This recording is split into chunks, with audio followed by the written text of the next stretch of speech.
For those of you joining us, this is a live session. We're talking about the Play Piano in 5 Minutes Challenge. We're going to be going through some of Session 5 and answering some questions. Come on in. Let us know that you're in the live room with us. You can post either on Facebook or you can post on the live stream. Our Facebook is Deepwater Music. You go right online, click on the page, and post your comments there. And as soon as we get some people gathering here, it's another several minutes till we start. A little bit about the 5 Minute Challenge. The 5 Minute Challenge came about as part of this, I guess, necessity of training musicians faster. I've done it in churches and some other settings. Needed to train band members really quickly, not only to play but to sound really good. And this 5 Minute Challenge is birthed out of a course that we came out with in 2005 called Pop Piano for Worship, the 30-day crash course. The course is divided into 30 play-along sessions. So instead of a series of topics or things like that, they're all integrated into 30 play-along sessions. And we thought, hey, let's make it a little simpler. We distilled some of the quick-going stuff, and we put it into 5 minutes or so. 5 minutes or so. And we put them into 5 sessions so people can really get the hang of playing piano with a modern piano approach. A lot of our students want to play piano in church. A lot of people, they are older students, though we do a lot with younger students as well. Student age folks and even kids and parents have done it together. The approach is a player's approach. It's meant to get you playing right away. It's meant to be very encouraging, very fun. We'll check our feed here. If you are watching us, would you kind of sign in and just kind of let us know that you're watching? We are broadcasting live. We got a little bit delay, but as of now it's 11:55 here. We are really live. It's Friday and 11:55 here. We're doing kind of a lunchtime thing. If this goes well, we will be doing more of them. But we want to see, who's in here, and we want to have you sign in. We're going to give you a chance to ask some questions. We're going to go through some videos. We're going to step through it, and we're going to talk. So we'll give it a couple minutes while everyone's still gathering here, and we'll check out all our feeds here and make sure. So at times we will be watching just the videos here, so we'll be switching over to the screen, like so. And we'll also be, coming back from that to talk as well. So, there we go. The wonders of technology. Glad to be here with you. Glad to be on Facebook, working with you guys directly.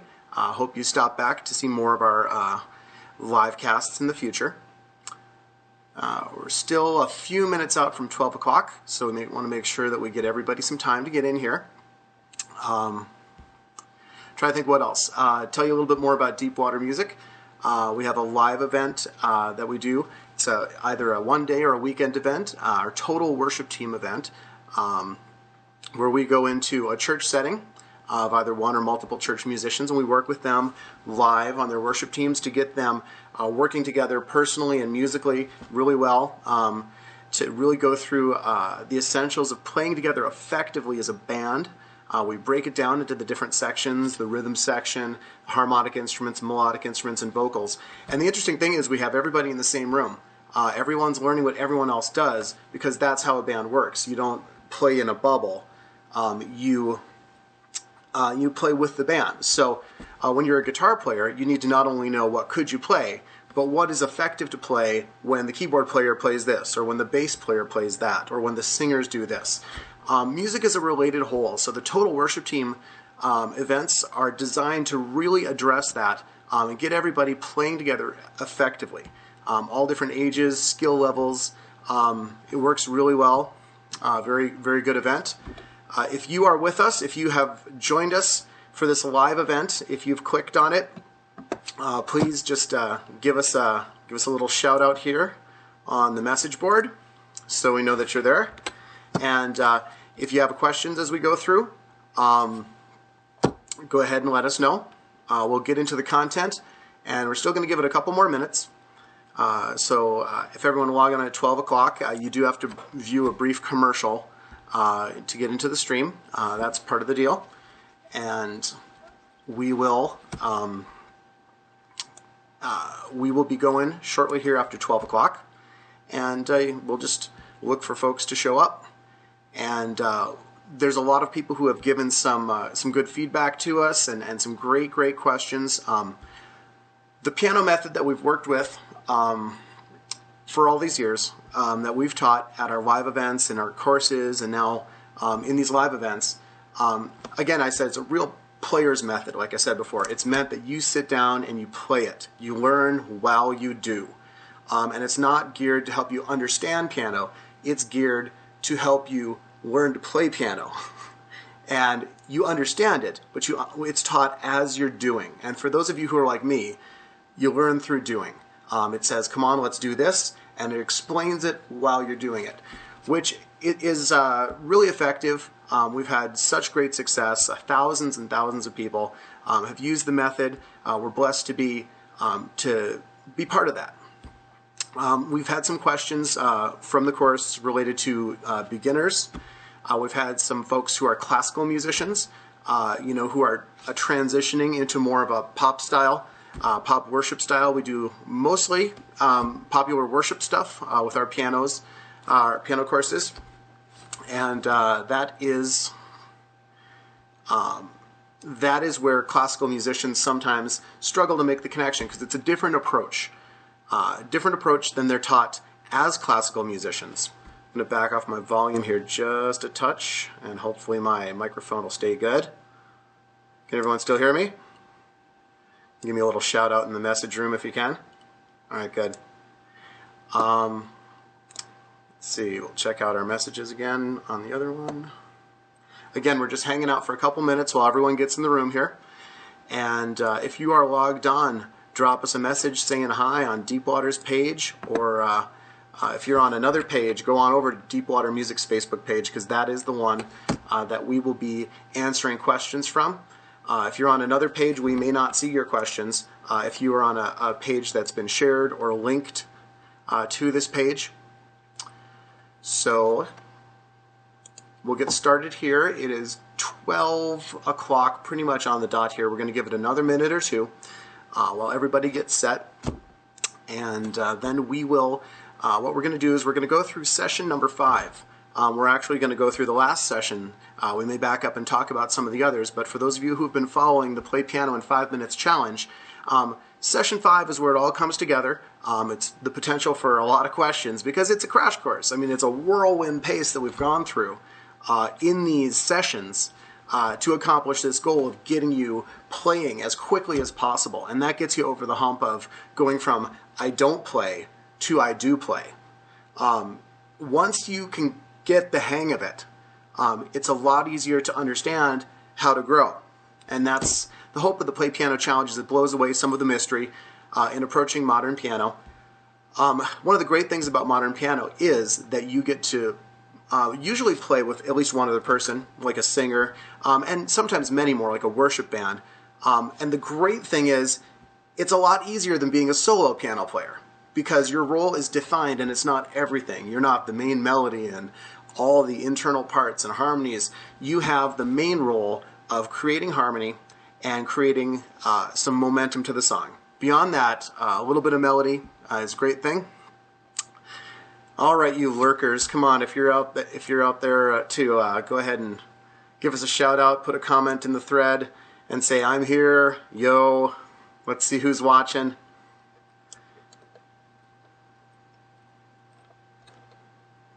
We're going to start here in just a minute. Go ahead on Deepwater's page or in the live feed. Go ahead and just say yo and hi. We will hopefully rebroadcast this for the benefit of other folks. We're still working some kinks out of the system here, so if there's issues with the audio or video, we apologize, but we'll be working that out in advance. Please let us know if there's something you can't see or hear, go ahead and post that message for us. All right. I think we are just about ready to get started.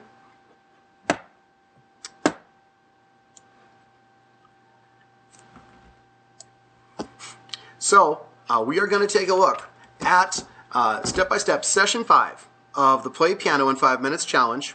And we're going to step through a little bit of extra information, talk about it. Go ahead and post questions in the comment thread on Facebook, please. As we go.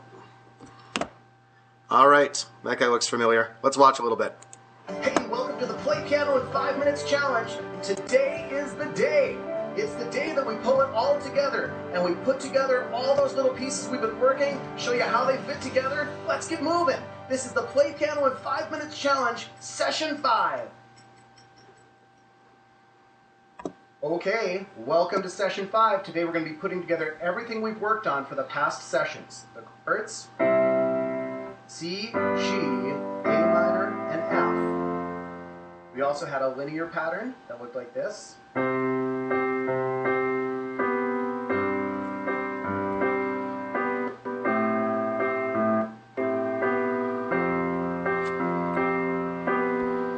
with our chords, we had comping patterns. We had the left, right.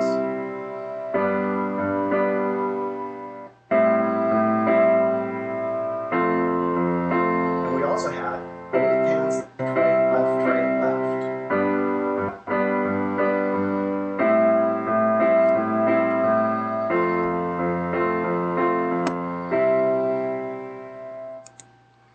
Okay, so I'm going to stop it there. We'll talk a little bit. These comping patterns in these chords, they are so useful. Until you've done a fair bit of them, you don't completely understand what you got in your hands. There are only, as far as major and minor chords go, there are 12 major chords and there are 12 minor chords in the world. It's like 26 letters in the alphabet. They're not inventing more. Learning these chords is a phase that you go through as a player. There's going to come the point where you know them. And with these chords, you can play literally millions of songs. And with these comping patterns, some similar comping patterns will play, again, millions of songs. You learn to apply these comping patterns to similar fields of songs, and then you embellish them. That is the power of playing with the chords and the comping patterns. The linear comping is another topic we'll talk about too. There's a lot of creative things you can do, but at its core, when you get started, there are 12 major, 12 minor chords to learn, and you're up and going. And you can play a lot of stuff with this essential core of information if you get the right information right away. Let's keep watching. So that's the review, and now we're going to use all these pieces we've assembled to play the song, Jesus Your Name. We're going to be playing it in the key of C to make it easy for us on our 5-minute challenge, and we're going to divide it into sections. The first thing we have to learn is the verse section. We're going to use this comping pattern, both, left, right. There is one change to our chord progression though. We're going to go through our chords like we practiced, G, A minor, and F. But the second time through, C, right to G, then we're going to play the F twice, or for 2 measures. So we cut out that A minor every other time. That's the verse. Okay, we'll cut in here again. As you can see, in the chord progression, C, G, A minor, and F is the standard progression. Second line, C, G, F. And then we've got this second measure here that has nothing over it. It has no chord symbol. When this happens in music, you keep playing the previous chord symbol. It's like you've received your marching orders from your superior officer and they're just good until they're good for. So until further notice, you're playing the F chord. So in this next measure, you're still playing that F chord. This is also a good time to talk about this notation system. Up at top there, we've got that comping pattern. It's just a rhythmic pattern. There's notation. It just shows the rhythm of the hands. It doesn't show the specific notes, but that general rhythm that you're using along with the chords. These slashes that are right in the measure there, those slashes are what they call slash notation. They are not notes, they're not rests, but they're different. Notes tell you exactly what to play. Rests tell you not to play. Slash notation tells you to play something. Okay? Something. And of course the immediate question is, well, what? Well, that's where the comping patterns come in. They say you should be playing, but they don't prescribe exactly what you're supposed to be playing. So you get some freedom as a player to choose what you're playing in this sort of situation. And that's a great thing. It opens up some creativity, but to get going, you need to learn some of these comping patterns, the specific feels, till you can get the hang of it enough to combine the ideas with your own ideas. And that's really the goal of this, is that with the slash notations that you're playing there, but you're playing something that's appropriate and also unique, developing your own sense of style. Let's keep going. We will sing your name, Lord of heaven and creation, raised with this life and voice we're given. We will sing your name. Praise. You're the one who wipes away all stains. With each breath we breathe in you, we will sing your name. Then we get to the part that's called the pre-chorus. The pre-chorus, we're going to use that linear pattern. You can use those octaves if you want. Both, right, left, right, or move. Then we go through our chords like we practiced. If these voices would not sing out, then the rocks would shout. But our hearts cannot stay silent. We'll sing it loud. Then we get to the chorus. Okay. All right, we'll cut in there again. Linear patterns are an interesting thing. Let's see if we can get my camera to come back up here. Lost the signal. There we go. Linear patterns are a great trick. Instead of playing by chords, you're playing a pattern that's based on scales. It's not like you're playing up and down the scale, but your pattern is not locked to changing with every chord. This creates a great effect. If you're playing worship music, it's invaluable. But it's also like hot sauce if you're cooking. If you go putting hot sauce on everything, you're going to get some weird results. You need to use this technique mixed in with regular chording and some of the other ones that we go through. This one for a whole song will definitely get old. But when you use it here and there, linear comping brings great life to your patterns. There's more advanced ways to do it beyond what we've got here, but this is just a little taste of the feel because you've got that right hand that's not changing and the left hand that is changing the chords. So together you've got a very simple part, but it creates very complex sounding chords. And it's a great way to sound immediately like you've played longer than you have, for one thing. And secondly, to bring some variety from this change the chord, change the chord, change the chord sort of feel. If you've been in our previous sessions, you also know that we've done color tones. For the advanced folks going through the 5-day, 5-minute challenge, those chords, we gave you options of notes you could change and move so that each chord sounds different. Now those are not part of this session today because this is just kind of for the average person. But you can go back to sessions 1 through 4 and check out the color tones as well. It's another way to dress up these chords, and it's a way where you can start to make some creative choices with the tools you've been given. Let's keep going and let's listen to the chorus. We're going to go back to our full chords and we're going to use that C, left, right, left, that pattern. Jesus, your name. Jesus, your name.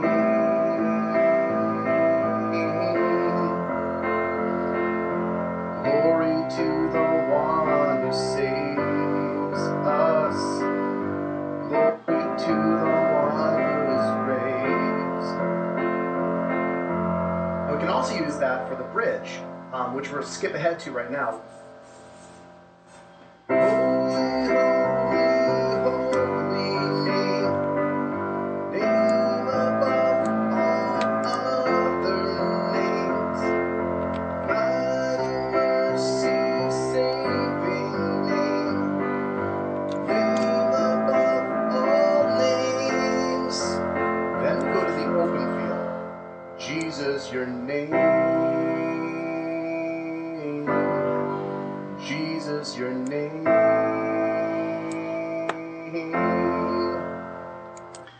actually going to cut back in right here. When we're talking about the open feel, that is simply taking the comping pattern down to a bare minimum of just hitting each chord basically once. And what this does is it takes the energy level down without you having to get super soft. The goal of the open feel is not to get soft, but to leave space. And in that, it lowers the intensity level of the song to flow with how you want the song to go. Oftentimes it's going to take back off after that. But that is called an open feel. And very, very important tool. Very simple, very effective thing you can use in your playing. Let's keep going. Glory to the one who saves us. Glory to the one who is raised. Then we'll pick up with that full chorus feel again.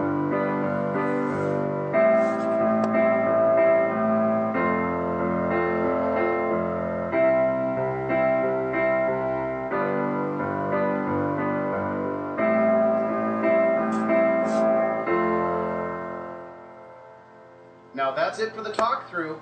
Hang on to your hat, watch for the changes, and play along with the song. Okay, we'll cut in here one more time. In playing along with the song, don't be surprised if the first time through it takes you a little bit by surprise and it's fast moving. It's comprised of all the parts that we've worked on. You just have to take your time to make sure the parts are in place and then follow along with the song, see where it goes, and you're going to have to practice, a few times to actually get it with the song.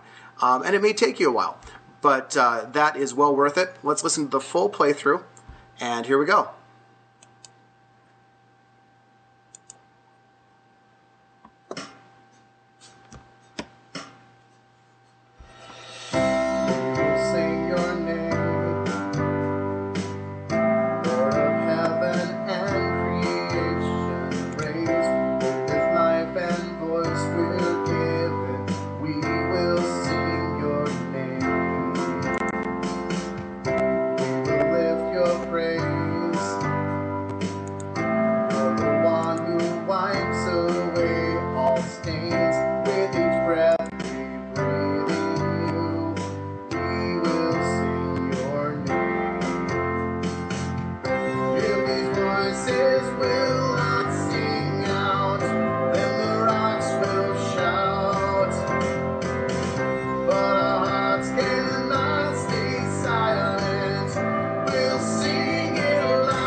The Play Piano in 5 Minutes Challenge. Congratulations on making it all the way through, and congratulations on all your accomplishments. All right, we'll cut back in there.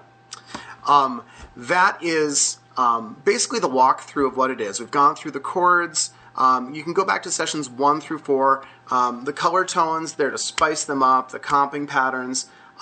Again, these are tools. They're not rules, they're tools. You can create your own parts out of these chords, color tones, comping patterns, linear comping. It goes on to melody and melodic embellishments. There's lots of little tools. None of them are hard. But you want to fire them simply and then in combination with one another. And that's what it is to be a modern piano player in these sort of styles. We had some questions from folks who are classical players. If you're a classical player transitioning to this method, you're going to have to just be willing to rethink a couple things. Classical music is very definitely prescriptive. You're supposed to play what you're supposed to play from the written page, and that's it. This style is not that way, and it takes a while to learn to loosen up and get beyond kind of a sense of right and wrong to a sense of making a good part. I tell people sometimes think of it like playing a game of baseball.